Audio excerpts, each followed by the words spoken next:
On the 30th of May, in the year 1806, two men stood opposite one another at a place called Harrison's Mill in Kentucky.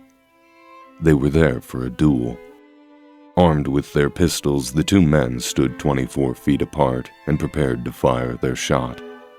The day was hot and humid, but still a crowd of locals was gathered to watch. The duel they had come to see was a serious one, born out of legitimate animosity between two parties. The duelists hated each other. For months they had traded insults in newspapers and letters, smearing each other's names and beloved sense of honor to the point of no return. While many duels of the day ended without violence, it was clear that this one would not. One of the duelists was an expert marksman and an experienced duelist named Charles Dickinson. The man opposite him was a slave-owning speculator and a rising star in the political world, Andrew Jackson, the future 7th President of the United States. These are the stories of presidents who have killed with their own hands. This is the retelling. The origin of the feud between Andrew Jackson and Charles Dickinson went back to at least November of the previous year, when Jackson had been involved in a dispute with Dickinson's father-in-law, a prominent and wealthy Southern plantation owner called Joseph Irwin. Joseph Irwin, like Andrew Jackson, was a so-called gentleman of the frontier.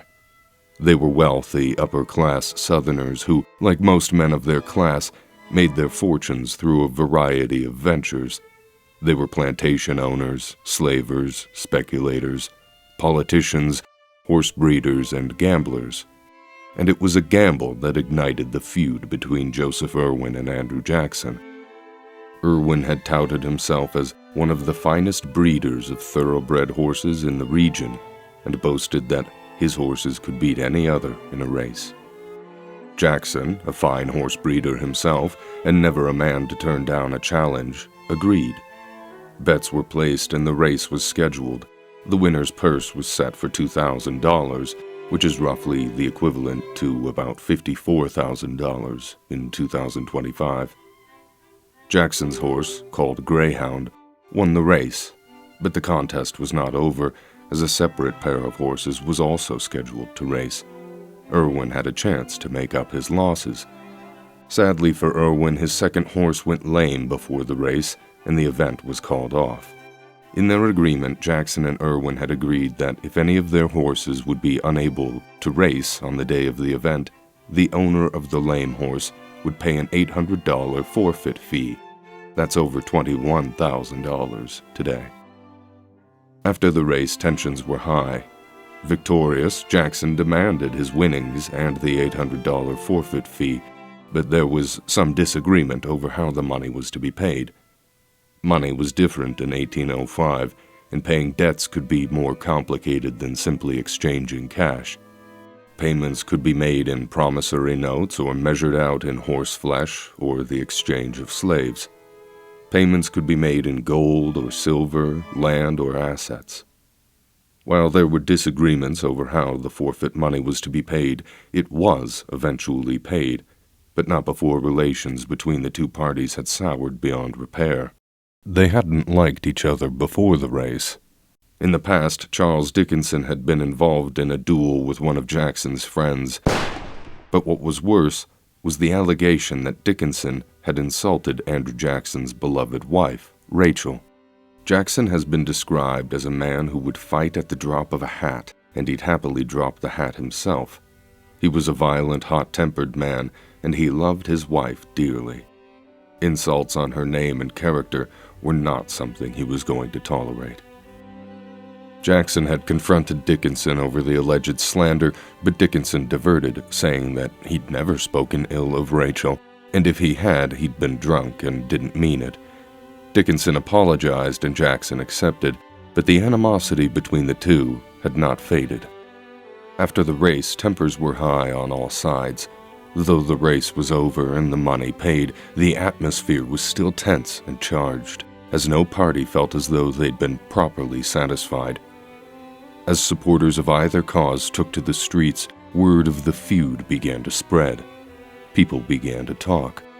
In a store in Nashville, one of Jackson's supporters loudly recounted events, perhaps inventing details or slandering Joseph Irwin.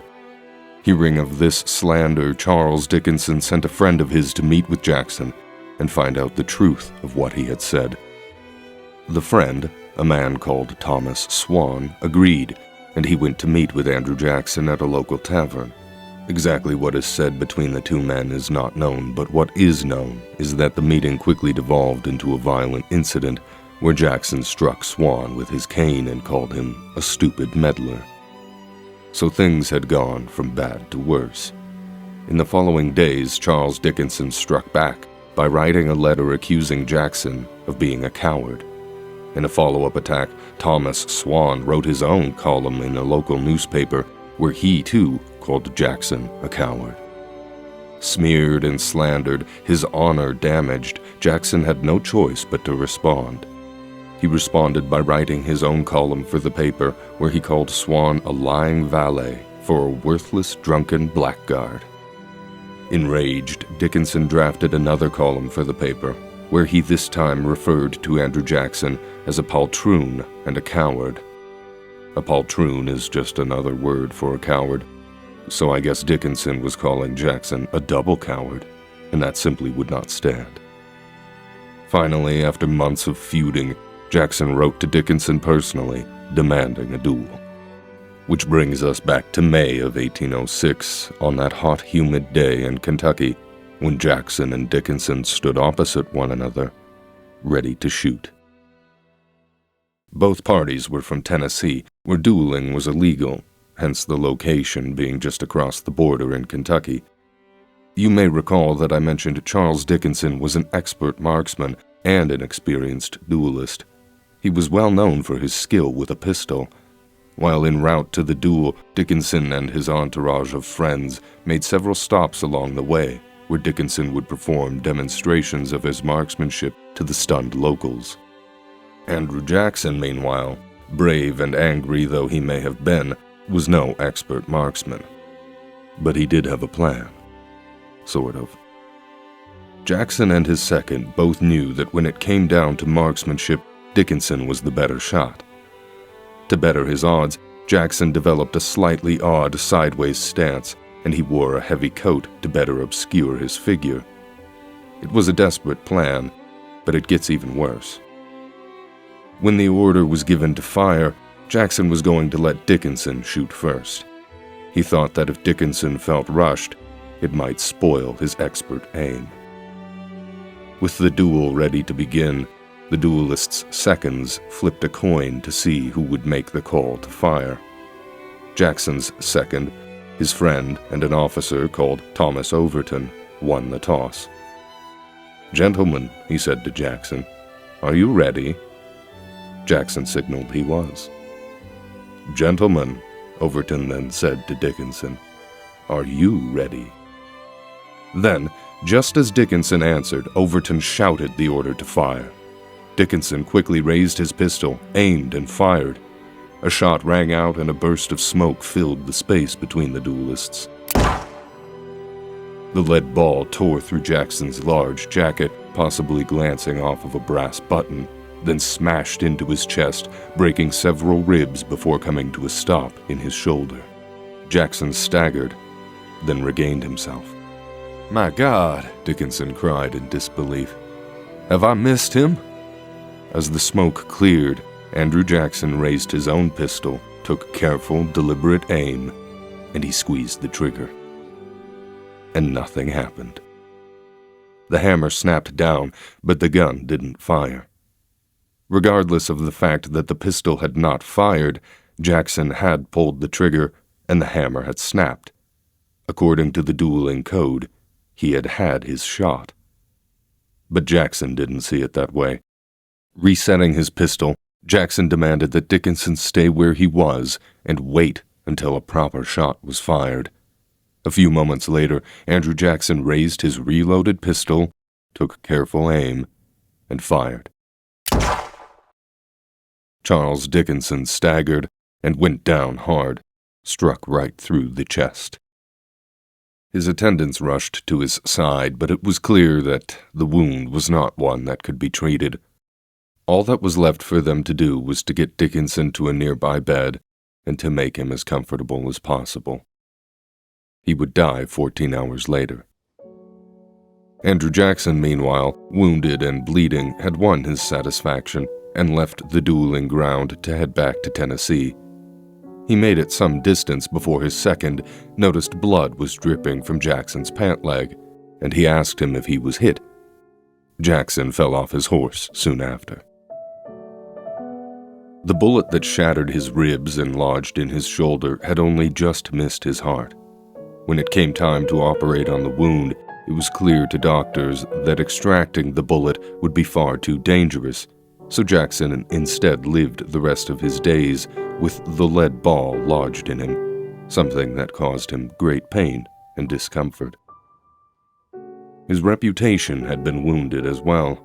Though he'd proven himself not to be a coward, he'd also proven himself to be something else when he'd technically violated the dueling code and forced Dickinson to wait while he pulled his trigger for a second time.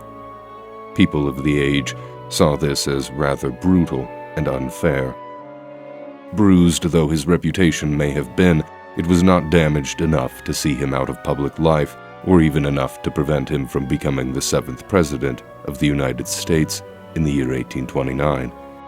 And with that attainment of high office, Andrew Jackson became the first U.S. President that was confirmed to have taken another person's life. At this point, it might be important to mention that while many presidents of the United States may have taken a life, I'll only be focusing on those that we know have done so. While many presidents have served as generals or officers and soldiers in wars, some of them even seeing action, not as many are known to have definitely taken a life. If you're interested in those presidents who may have taken a life, however, I'll do a brief list of them at the end of this video. On the night of June 23, 1871, a young, drunken sailor wandered through the streets of Buffalo, New York's Port District. It was a dark night in a dangerous part of the city. That area of Buffalo was notorious for its drunken sailors, lawless lowlives, and its endless disturbances, so much so that it was said policemen never patrolled those streets alone. There were fights, thefts, stabbings, shootings, murders, and more. The place had become so lawless that it was often called the Barbary Coast of the East. The Barbary Coast being a notorious stretch of coastline in North Africa that was famous for its pirate population that hunted and haunted the seas. Making his way through the rough streets of this Dickensian Gotham, the young drunken sailor was right at home. None of the skulking, predatory shadows that lurked in alleyways or sunken doorways paid him any mind, nor did the roughneck sailors or the blind drunk beggars, for he was just as they were, a desperate, sad, drunken soul without a purpose and without anything worth robbing. His name was Patrick Morrissey, and he was 28 years old and 28 years experienced in hard living. His father had died when he was young, leaving Patrick and his siblings to be raised by their mother, a woman who was as harsh and as brutal as the neighborhood she lived in. In his 28 years, Patrick had done little to escape the squalor. Like many in the port, he was a sailor, and like many in the port, that wasn't all that he was. In his off time, he was a thief, a drunk, and a drifter. He worked very little and lived precariously at home with his quarrelsome mother. By the time he returned home on the night of June 23, 1871, Patrick Morrissey was drunk. It wasn't the first time he'd returned home wasted, but it would be the last. As he came through the door of his home, Patrick was confronted by his mother. She was angry, shouting at and scolding Patrick over the money he had spent on his drink. This was not a happy home, and Patrick was no peacemaker. He was not above an argument with his mother. The two shouted at each other, raising their voices louder and louder, casting blame and insults at one another until what was spoken could not be unspoken. The argument between mother and son turned violent. Patrick, in his drunken rage, grabbed a kitchen knife and he plunged it into his mother's chest, killing her. Patrick didn't run. Perhaps it was guilt that kept him at the scene and made him confess, or perhaps it was the fact that he simply had nowhere to go. In any case, Patrick Morrissey was arrested, tried, and found guilty of murder. He was sentenced to death by hanging. Buffalo, New York was, as I have stated, something of a rough place to be, and the citizens had had enough. They wanted crime cleaned up, they wanted their streets made safe, and so they elected to the office of Sheriff of Erie County a tough, no-nonsense former lawyer who was as big and broad as he was honest and fair. The citizens liked their sheriff. They called him Big Steve on account of his size, and they admired him for his hands-on approach. He was not a man to delegate his duties to others. As sheriff, one of his duties was to carry out executions, and in this, like in all else, he would not delegate the task, but rather carried it out himself. Such was the case on September 6, 1872, when Patrick Morrissey was to be hanged. As sheriff, Big Steve had the option of paying $10 to a deputy to carry out the execution, but such was not his way. Instead, it was Big Steve himself who would be pulling the lever that opened the trap door beneath the noose. Checking his watch to see it was exactly 5 minutes past noon, Big Steve pulled the lever, and Patrick Morrissey dropped 7 feet down and broke his neck. Only a few months later, in May of 1872, the sheriff would again be forced into action when another notorious lowlife named John Gaffney shot and killed a man outside of a bar. Gaffney was a tough man with a tough reputation, but Big Steve had him brought in and tried all the same. In the end, he was found guilty and sentenced to hang, and though he'd managed to stall his execution for some time by claiming insanity, he was eventually proven sane, and his final drop was scheduled to take place on February 14, 1873. Once again, it was Big Steve who pulled the lever. By pulling the lever himself, Big Steve not only proved his tough stance on crime, he also solidified himself as the second president to take a life.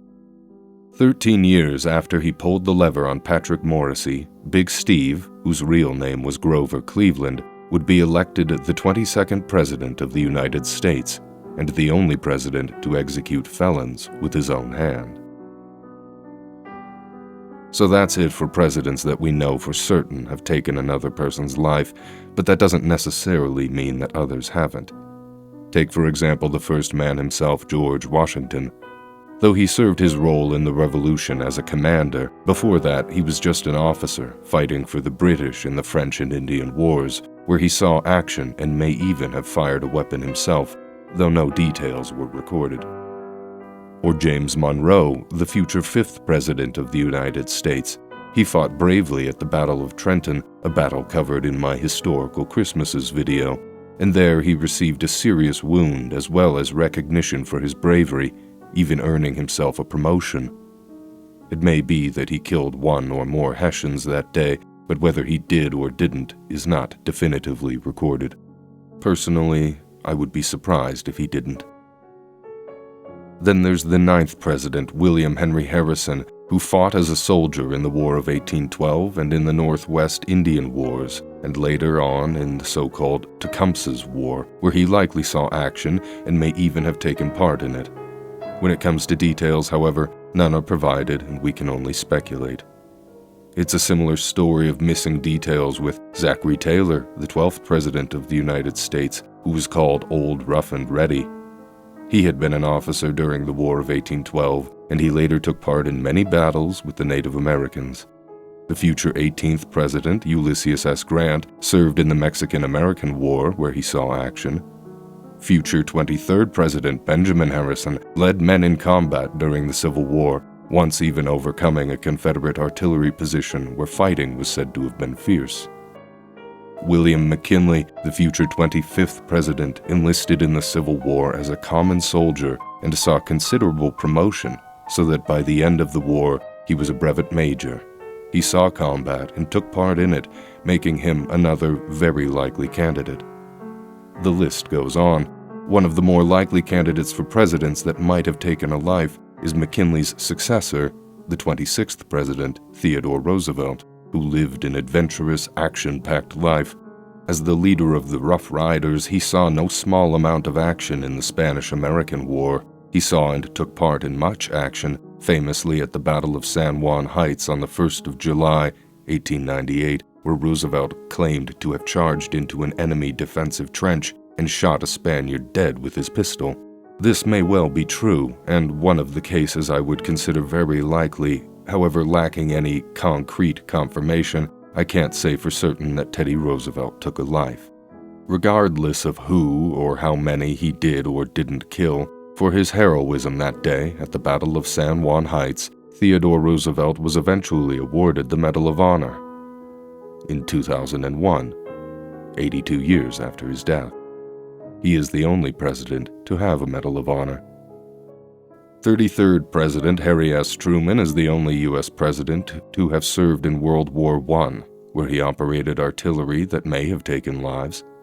35th President John F. Kennedy was a war hero who served in World War II and was even injured when the PT boat he was captaining was rammed by an enemy ship that cut it in half. Despite the excitement of his service, JFK is not known to have dispatched any enemy. Future 38th President Gerald Ford saw action in the Navy during World War II, briefly manning an AA gun during the Battle of the Philippine Sea, though, like John F. Kennedy, we don't know if he scored any confirmed kills. The story is slightly different for the last entry on this list. The future 41st President of the United States, George H.W. Bush, who flew as a Navy bomber pilot in World War II and was, at the time, the youngest Navy pilot to earn his wings. Flying in over 58 combat missions, it's almost impossible to imagine that in all the bombs he dropped, not a single one took a life. So that's the list. In the category of undeniable killers, we have Andrew Jackson and Grover Cleveland, simply because there's no way to deny the fact that they killed. The people were known, documented, and there were witnesses in each event. Coming in at extremely likely, I would put George H.W. Bush and Teddy Roosevelt. These are two men who I would be very surprised to learn never took a life. In the next category of likely but unprovable, I have James Monroe, William Henry Harrison, Zachary Taylor, and William McKinley. And in the category of possible, I have George Washington, Benjamin Harrison, Ulysses S. Grant, Harry Truman, and John F. Kennedy. It might not be a perfect list. It might be that a name or two is missing, or that some names should be moved around in the categories, but let me know what you think in the comments below. Thanks for watching.